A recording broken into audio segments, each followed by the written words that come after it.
yeah, we talk about renewable energy, we talk about batteries, we talk about net zero. What we don't talk about is the fact that Australia is the third largest fossil fuel exporter in the world, behind Russia and Saudi Arabia, and we're going big.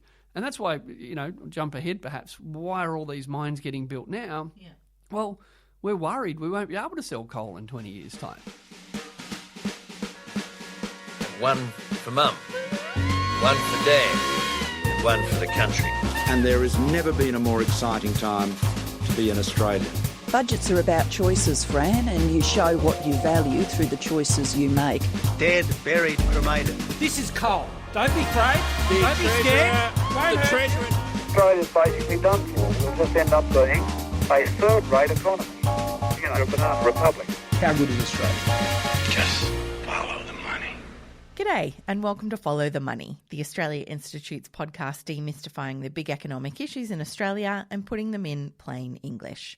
I'm Ebony Bennett, Deputy Director at the Institute, and at the moment there is a by-election happening in the Upper Hunter in New South Wales, and that by-election is shining a spotlight on a pet project of the Australia Institute's, a moratorium on new coal mines. The Upper Hunter by-election, triggered by a sex scandal, will now be held on... Labor has announced their candidate for the Upper Hunter by-election in Singleton. I'm a coal miner and a proud coal miner. This may be out of step with Labor voters in the region, according to a recent poll which was conducted by think tank the Australia Institute. A new poll by the Australia Institute today reveals that 57.4% of voters in the Upper Hunter support Malcolm Turnbull's call for a moratorium on new coal mine approvals. Australia Institute survey of nearly 700 people finding 59% want the government to hit pause on new mining approvals while allowing existing mines to continue.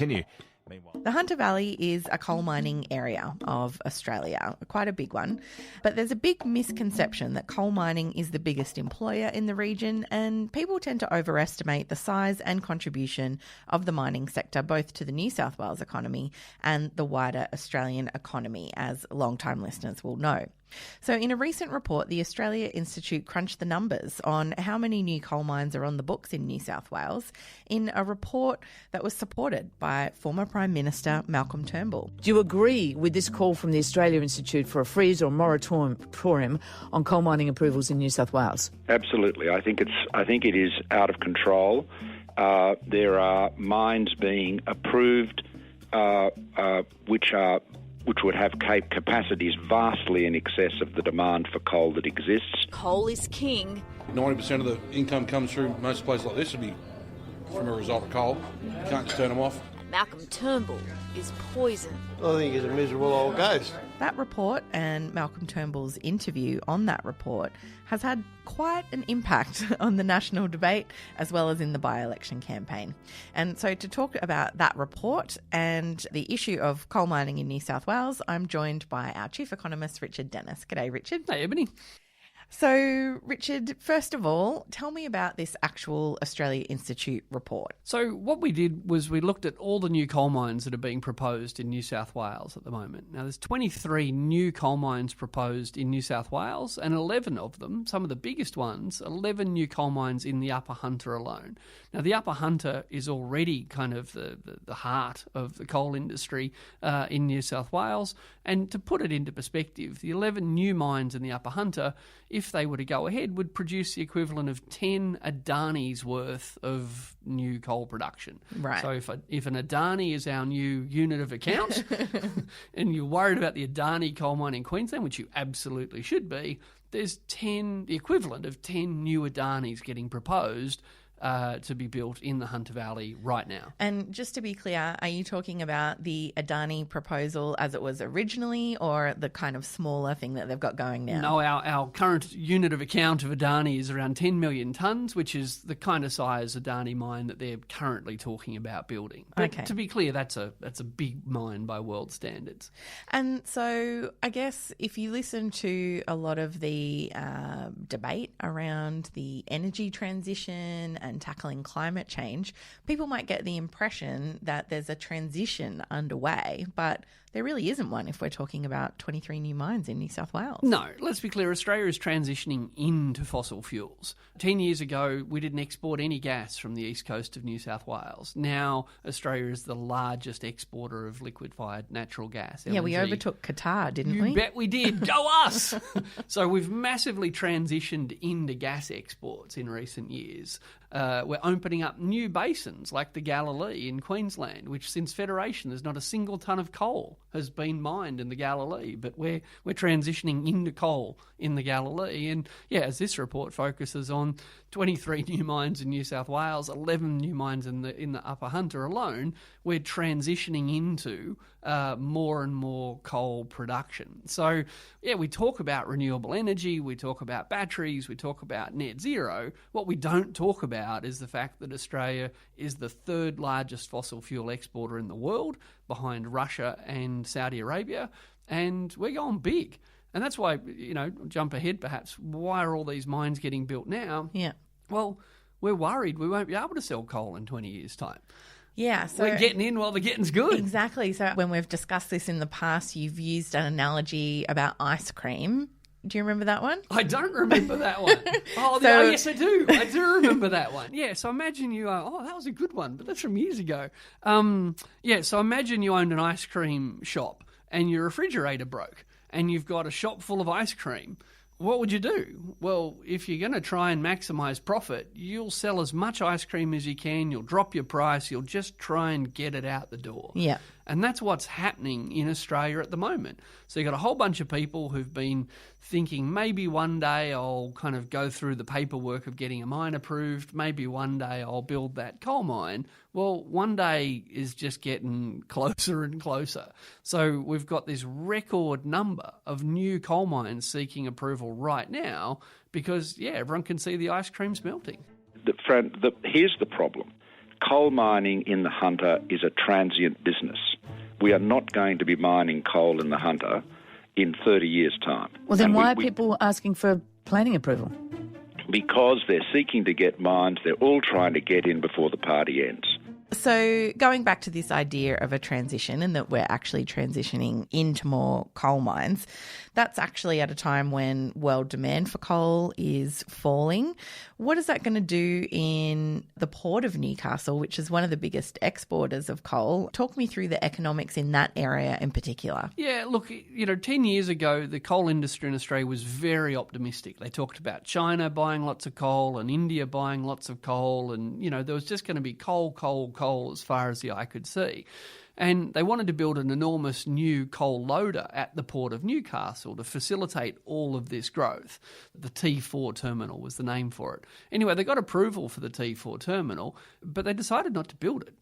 The port went, I know we're allowed to, but let's face it, no one's going to buy that much coal. Yeah. So what we're doing at the moment is we're looking at approvals for 11 new mines, 10 Adani's worth of mines in the Upper Hunter.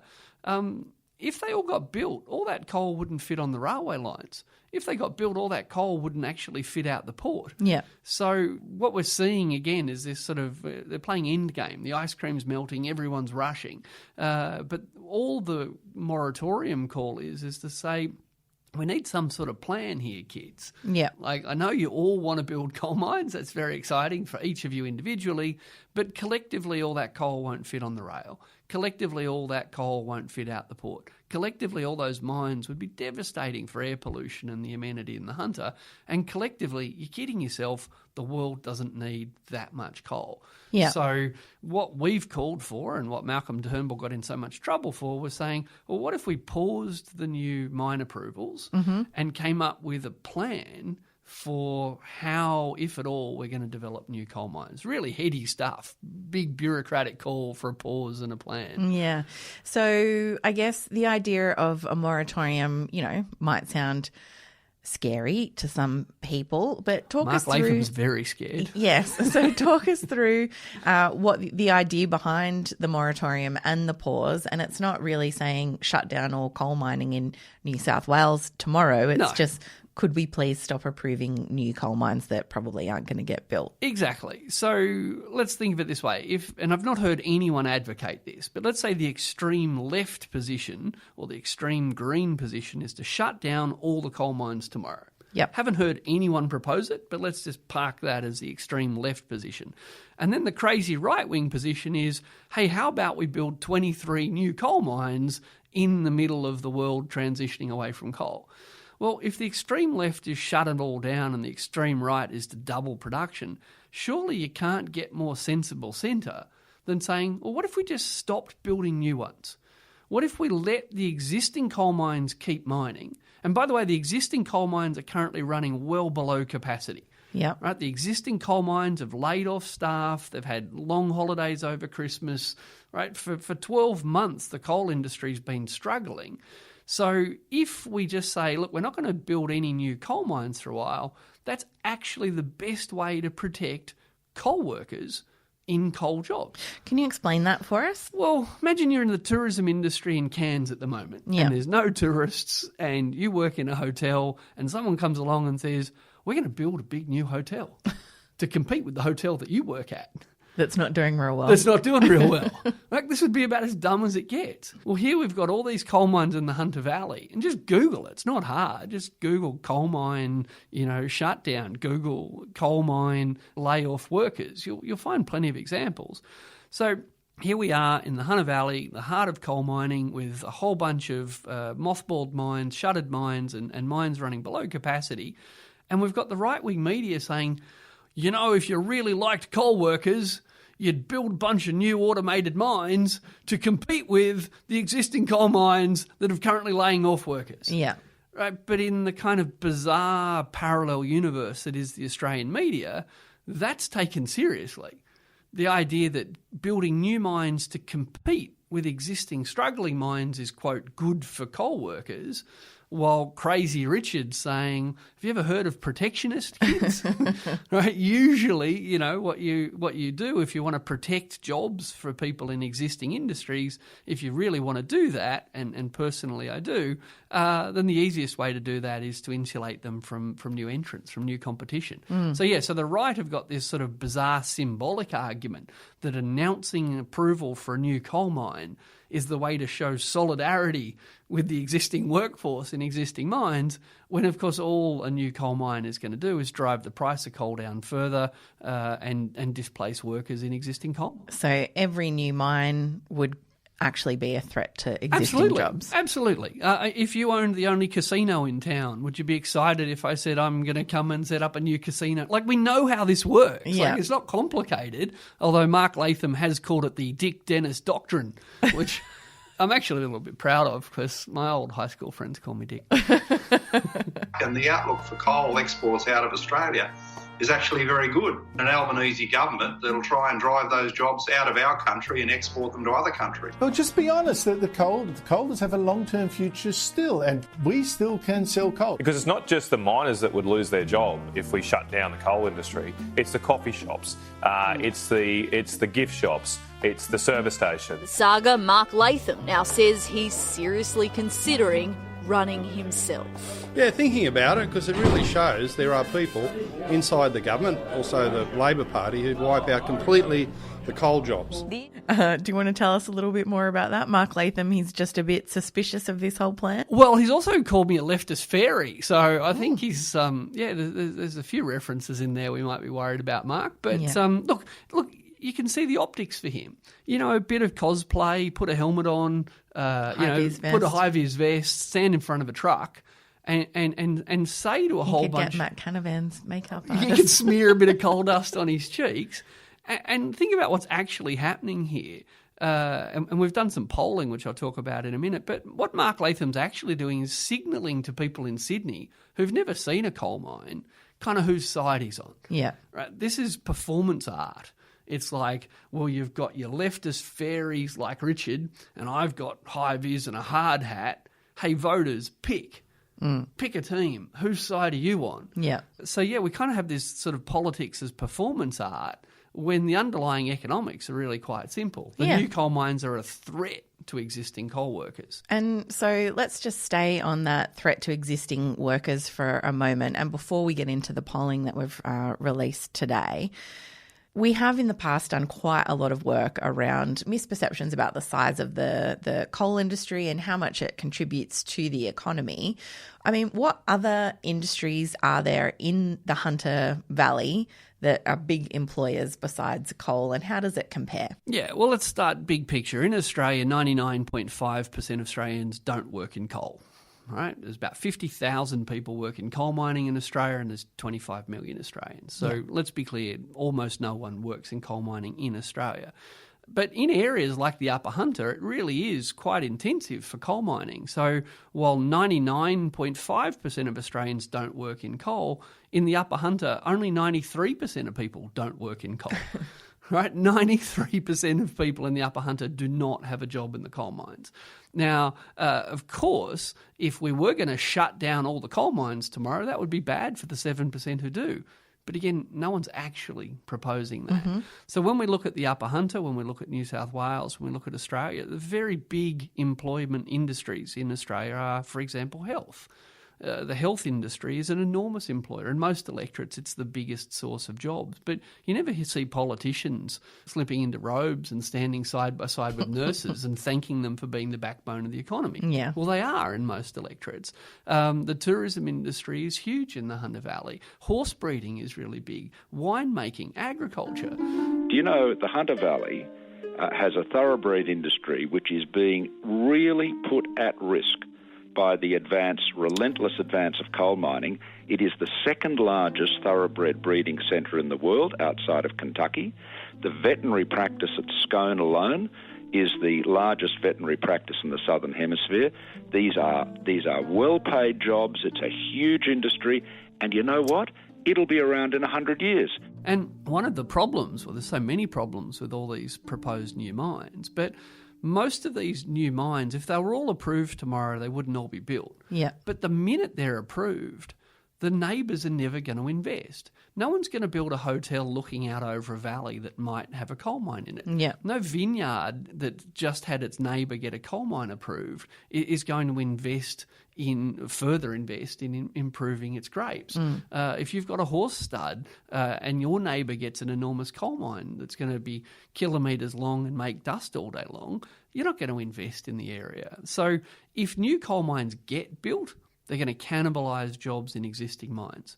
But if the new coal mines don't get built, they're going to deter investment in tourism and agriculture and horse breeding and everything else, which again is why we need a Hunter-wide plan. And so at the moment there's a by-election occurring up there, and we did some polling to really test this idea of whether or not there is support for a moratorium on new coal mines. What did that show? Well, it showed that around 60% of people in the Upper Hunter, in the seat of the Upper Hunter, 60% specifically supported a moratorium on building new coal mines. And what's really interesting is that the National Party voters, 54% of National Party voters supported Malcolm Turnbull's coal moratorium. We included Malcolm Turnbull's name in the poll. And the Shooters, Fishers and Farmers Party, it's important we remember the second F, the Shooters, Fishers and Farmers Party, 57% of their voters support a moratorium on building new coal mines. So again, for the dress-up artists that talk about coal as a symbol, then, this is a really easy thing. Let it rip. Let's approve 23 new mines to show solidarity with the idea of coal. But for the communities that actually live near or work in coal mines, they get it. Yeah. New coal mines aren't going to lead to more coal exports. We could get more coal exports out of the existing mines if people wanted to buy it. But the new coal mines are going to discourage investment in other industry. How on earth are private companies owned by foreign shareholders being allowed to devastate Australian farming land, devastate Australian communities, when we all know that when that mine comes to an end, assuming it ever does, how will they pay to rehabilitate it. Well, the other question that we asked about was the idea that mining companies should have to pay an upfront bond to cover the cost of rehabilitating these old mine sites once they do cease operations. And what did that polling find? Look, the public are overwhelmingly in favour of this. And to be clear, there are small rehabilitation bonds currently, but the bonds don't come anywhere near being enough to actually take these enormous pits, voids they call them, and turn them back into anything that resembled the original landscape. So, yeah, look, the reality is the community wants to see serious obligations placed on these mining companies, and the problem is that as the mine gets closer and closer to the end of life, the mines typically get bought by smaller and smaller companies with weaker and weaker balance sheets. And, wouldn't it be terrible if at the end of the day, one of the mines that had an obligation to do full rehabilitation just didn't have the resources to do it. Yeah. So it's us, the community and the taxpayer, that take on that risk. So basically it's the same risk as that oil rig that's off the coast that we have to pay an undisclosed amount every year. That's right. And this is an old trick. This is a very old trick. And one of the other old tricks is these mines kind of never get shut down. They just kind of get mothballed. Yeah. Because if they're mothballed, you don't have to rehab them. Yeah. So you just kind of keep it there, a zombie mine that never quite closes. Yeah, and never quite gets rehabilitated. Oh, what an unintended consequence. Yeah. So I guess I want to come back to the politics of it. So as you said, Malcolm Turnbull got in quite a bit of trouble for supporting this Naughty call Malcolm. for a moratorium. The former Prime Minister, who is so bitter and twisted about his removal that he spent the following 2.5 years doing everything in his now non-existent power to discredit the government. I mean, it's just absolutely incredibly stupid. But I can give you a story right now, breaking for you, Ray, is that this morning, just now, Matt Keane has agreed that he won't proceed with the appointment of Malcolm Turnbull as chair. He's rescinding that appointment. I made the decision to withdraw or to rescind the nomination. I didn't do that because News Corp dictated terms to me, that's for sure. The saddest thing of it all was the way Matt Keane, the minister, a good man, very committed to taking action, had to then go to the Daily Telegraph and be quoted in it saying, News Corp had nothing to do with this decision. What's happened and what is the politics that we're seeing play out? Look, Malcolm Turnbull was appointed by the New South Wales government to chair a new advisory board to help the New South Wales government transition to net zero by 2050. So if New South Wales thinks it can and should transition to net zero by 2050, and Matt Keane, the Environment Minister, said on Four Corners this week, look, renewables and batteries are just cheaper than coal and gas. The cheapest way to now deliver electricity or energy is a combination of wind, solar, pumped hydro and renewable technologies. So it's not fossil fuels, it's now cleaner energy. Those people defending old technologies are the equivalent of defending Blockbuster in the Netflix world. If renewables are cheaper than coal and gas, wouldn't we assume the rest of the world is going to be installing that as well? Yeah. So we've got this net zero target for 2050, which Malcolm Turnbull was appointed by the New South Wales Cabinet to help plan for. And then in his private capacity, he's a landholder in the Upper Hunter. He put in an objection to a mine, and he was asked, what do you think of this moratorium idea? And he supported it. Yeah. So he wasn't wearing his renewable energy advising hat when asked this question. He made that quite clear. But he poked the bear. He transgressed. He committed the ultimate heresy in Australian public debate, and that is to suggest that maybe the coal industry is talking crap. Yeah. So while Malcolm Turnbull, I think, supported a sensible centrist proposition that the majority of National Party voters support, the Conservative coal commentariat just went batshit crazy. And because there's a by-election in the Upper Hunter, and because it was a National Party MP who had to step down, he was accused of rape, he admitted to texting a sex worker in question time. Yeah. No one's talking about that at the moment. No one's talking about the fact that the reason we had a by-election was because of the behaviour of this National Party MP. Yeah. The weights came out. We should say he denies the rape allegations. He does deny the rape allegation, but the text messages have been provided. We know what he was doing when he was sitting in question time. He decided to step down, and we're not debating that. Yeah. So I think there's a wonderful distraction taking place, and there's also this straw man of, well, do you love coal or do you hate it? Shall we shut it down tomorrow, or shall we dig it up and get wealth and prosperity? Malcolm Turnbull committed the sin of putting a sensible centrist option on the table. And what happens for coal workers, Richard, if we continue to just put our heads in the sand and not admit that coal is declining and is on the way out? Well, we miss out on all sorts of opportunities to plan for their future, for their community's future. I grew up in the Hunter Valley. I studied economics at Newcastle Uni, and when I was studying economics up there, BHP was shutting down. Yeah. Now, a lot of people believe that Newcastle had no future with BHP. Go to Newcastle today, most people will say we're better off without it. The closure of BHP was incredibly traumatic for a lot of people, but because it was planned in large part, Newcastle managed so much better than other towns with similar closures of similar size. So it's not up to Mark Latham or John Barilaro how much coal the world wants to buy from us. Yeah. Right? That is above our pay grade. And Australia does have high-quality coal. That's actually true. The coal coming out of the Hunter has more energy and less ash per tonne than a lot of coal sold in the world. So the odds are the last tonne of coal ever exported will leave from the Port of Newcastle. But that doesn't mean that we're in charge of how much coal gets exported. And again, we cancelled the T4 terminal because the world didn't buy as much as we thought. There's mines up there at the moment running well under capacity right now. Yeah. So we can see the transition is underway. And if there's a big bump in world demand next month or next year, guess what? The existing mines can meet it. Yeah. So, to tell the people of the Hunter Valley, to tell the existing workers in coal mines, there's no worries, we don't have to plan, we don't have to transition, we don't have to coordinate. Only lefties want to do that. Yeah. Well, it was Malcolm Turnbull described that as gaslighting the Hunter. I think it's cruel. It's cruel of actual inner city elites, the people that get paid a fortune to write newspaper columns, to sit in Sydney and tell people in the Hunter, bugger your tourism industry and your wine industry. What you really need is more coal jobs. Yeah.